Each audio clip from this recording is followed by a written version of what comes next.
We are on our way to Newcastle Boatyard, just up the channel here. We had a nice peaceful night last night, nice walk, nice dinner.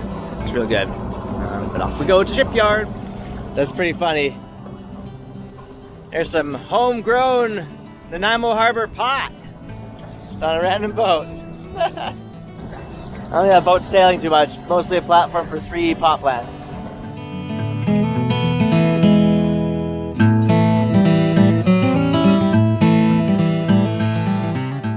Hey there, welcome to the Newcastle Boatyard here on Sea Dream of Land. We are in the shipyard. We just hauled out.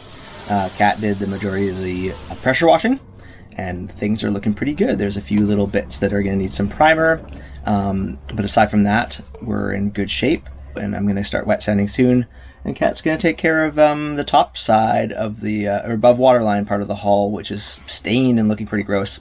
So we'll do that at the same time, rinse the whole boat down, and then we'll have to do some, the priming later this afternoon, and we'll do the whole bottom paint tomorrow. Okay, I'm getting started on the wet sanding now. So I've wetted down a section of hull, and I'll continue to do that as I go along.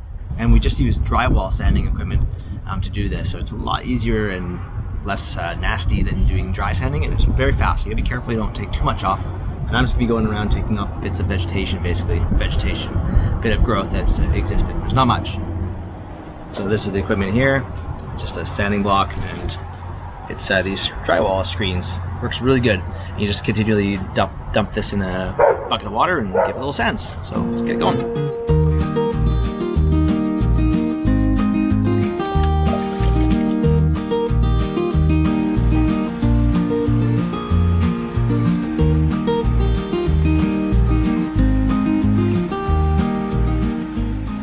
So in just about 10 minutes, I've done already about a quarter of the one side of the boat, or a quarter of the hull really. And that's what it looks like. It looks pretty sweet, basically ready to paint. And meanwhile, Kat is just about to start using this FSR stuff to take the stains off the hull. That's the stuff. Don't put that in your eyeballs, folks. Yeah. And this stuff you simply apply and spread it around, leave it for a minute or two, and that's it.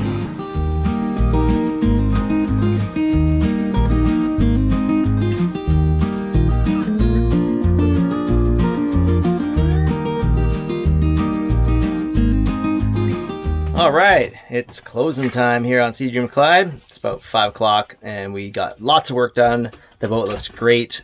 We're basically ready to paint. There's just a bit of marine text I'm going to apply on the keel where there's a bit of exposed metal from the little interaction Sea Dream of Clyde had with the bottom while at anchor a few years ago, just after the last haul out. It's no big deal at all because it's just a cast iron keel.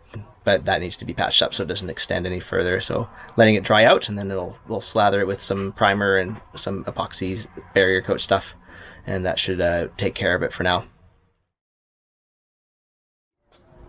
We got Kevin and Willow on waxing duties at the bow here. Kevin's gonna be joining us down to San Francisco. He's coming to pay his dues in the shipyard, which I appreciate. Yeah, hopefully this stuff is gonna work nice and get rid of some of these weird stains. Yeah. Protectant as well. You can see really clearly here where the water line has been higher than the bottom paint by quite a distance, so we're going to raise it up to this blue right here. It might not look as pretty, but it's more practical, and that's what makes most sense. Hand sanding the prop turned out to be very time consuming, so we kicked it up a notch to remove the old barnacle growth with an electric sander.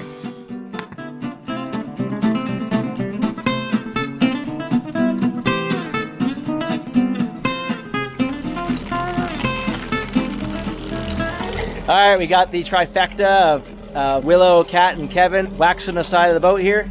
I just did the marine text, and we're looking in really good shape to be painting first thing tomorrow morning while it's still cool out.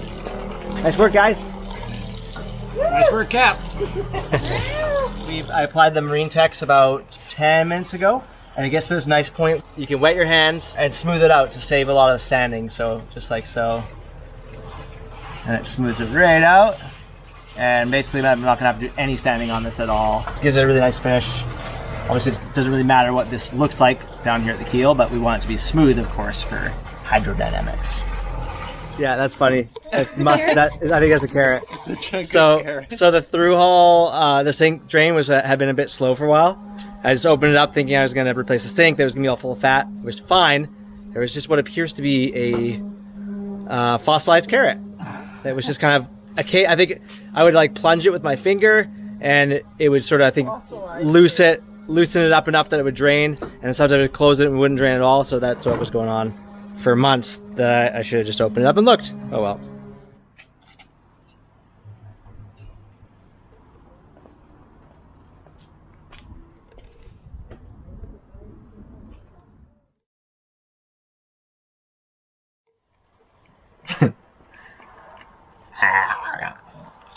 Good morning. I don't know. Try again. Say good morning, what we're doing. Okay. Good morning. It's day 3 of our haul out at Newcastle Marine, and today we will be painting. Yep, it's bottom paint time. We've done all that prep. That's the most important part of any painting, and bottom painting is no exception, where you got to make sure you prep well. Make sure there's no flaky stuff that will come off as you're rolling it out. It's pretty thick paint, and if there's any kind of loose debris on the hull, it'll just start peeling off while you paint, and I know that from experience. It's really good conditions for painting right now. It's a bit windy, that's okay, but the temperatures are quite down because of forest fire smoke overhead. It was otherwise going to be quite warm today, so temperatures are nice and low, humidity is low, and we're going to get at it.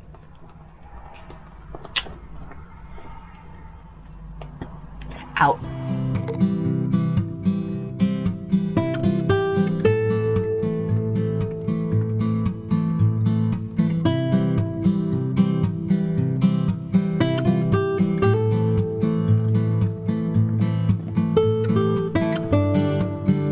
Blue Dream of Clyde.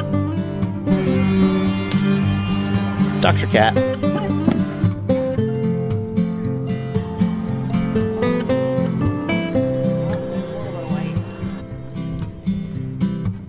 It's our baby little boot stripe. 1 millimeter wide. Oh well. So the painting, bottom paint's all done now. Went pretty good. It was a bit, I think this wind and the temperature being a little bit high made things a little challenging. It was drying pretty fast and a bit hard to roll it out, but we used 1 full can to get the whole boat. We're in good shape. We're kind of done. We'll probably do some touch up on the waxing, maybe try to get some stains out along the hull, and then that's basically it. Our friend Kevin is back again, and he's going to look at trying to make a new hatch cover for the little diesel day tank box up on the top deck. So I think this was because of the heat, or maybe my rolling technique. People could chime in, but got these little bubbles formed here a bit. Luckily I'm able to kind of like just pad them out. I think in the end it really doesn't matter because it's a blade of paint, it'll smooth out on its own. But yeah, curious if anyone could give me the down low on why that might have happened. And we got Kevin here setting up to help build a new hatch cover, yeah. Got this old chunk of plastic that I think was the hatch cover for Sea Dream of Clyde in the past that we're going to use. It came with the boat and I had it in storage. I knew it would come in handy at some point. Kevin is making the little lips here. He cut out the lid and it's looking real sharp. Going together. Wouldn't you say so? Literally sharp. Literally sharp. We'll round some corners. Yeah. Meanwhile, I'm sanding up the prop some more, getting it ready for the zinc paint, which is hopeful to keep the barnacles and whatnot off. Just looking pretty good. Trying to get all the old paint off. The old Westerly logo right there, that's kind of cool.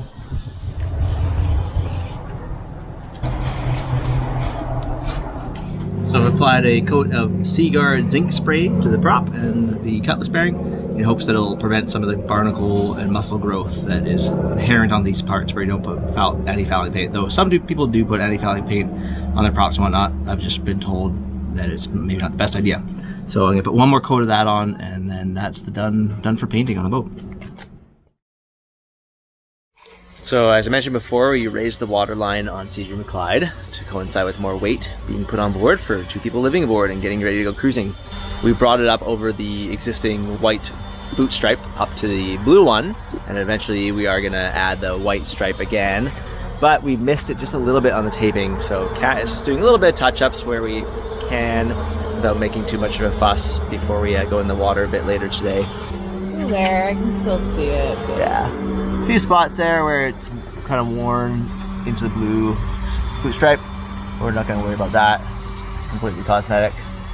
And I'll look forward to renewing this boot stripe as well. The blue is pretty tired looking. Spots like that. We'll clean that all up next time we're out of the water in not too long, down in Mexico. Next early summer, late spring. All right, we have just left the shipyard. How's it feeling so far, Trevor? Great, slick, it's fast. Yeah, we're cruising along.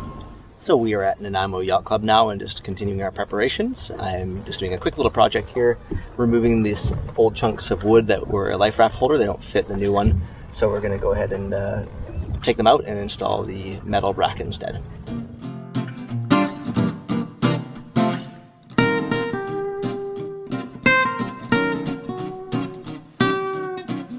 What you going to do with this thing, Kat? This SodaStream. Well, this was probably first generation SodaStream, and it's quite big and clunky. So, to make it more Clyde friendly, I am planning on taking a hacksaw right there, just below that, so then we just have the crucial points here. Yeah, we'll be able to keep it on the boat and not take up a bunch of space.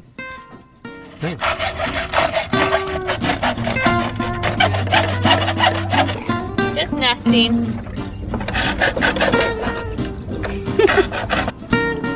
You put oil in? Oh, you're so good.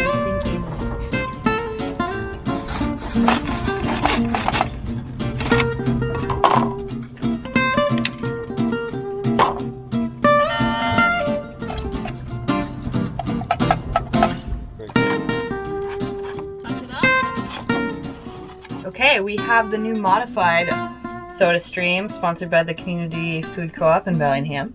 Yeah, definitely saving a lot more space.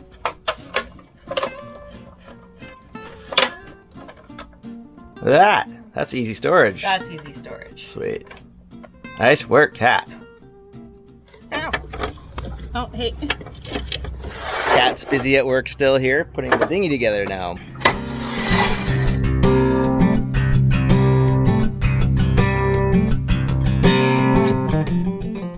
Zeppelin is reassembled next to Kat. Looking good. Big beast instead of the big fiberglass beast. What do we have here, Kat? It's floating in the water. It's like a free piece of beer. Lucky! We're so lucky. Nice. First start of our journey, and we're already getting lucky. Alright, so after some hectic days here in Nanaimo, we are getting out of here and gonna head to Twin Beaches over on Gabriel, and then likely over to Kendrick Island later on this evening, spend the night. And it's been, yeah, really hectic, but we got a ton done. The boat looks great. There are still some tasks to do, little tasks here and there, nothing major though. So we'll putter away at that. We got some time still before we head to the open ocean. But we'll enjoy this Lucky later, I guess. And I think it's the only beer on board. No, that's not true. There's more. But this is really the true start of our journey south. Yeah. So we got a nice clean bottom on the boat. I'm looking forward to sailing. Even in this light breeze, we should zip along. So let's go. Coming up next time on Sailing Sea Dream of Clyde, we leave Nanaimo behind and start heading towards Bellingham.